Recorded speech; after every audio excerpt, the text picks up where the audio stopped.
Cuidado que te traigo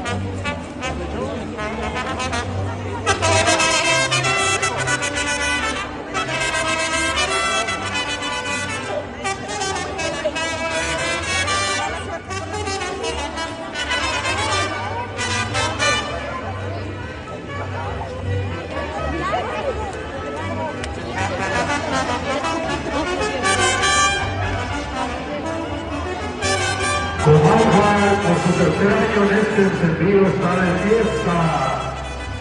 Agradecemos a Dios por este tercer encendido y les queremos agradecer a todas las comunidades que nos acompañaron, a las Iberis de Uruapa, a nuestros amigos de Pátzcuaro, de la Colonia Revolución, Barrios Unidos de Zacapu, a la escuela primaria Lázaro Cárdenas, el jardín de niños de esta comunidad.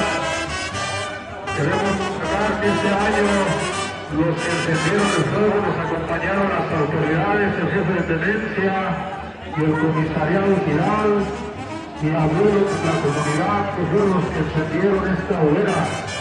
Agradecemos la ayuda también del señor cura, el padre Salvador González, por todo el apoyo. A la Casa de Agricultura de Zacapu, muchas gracias a todos por su participación. Gracias Escuela Secundaria Técnica, profesores por habernos acompañado. Esperemos el próximo año tener condiciones para hacer el cuarto aniversario de esta hermosa celebración.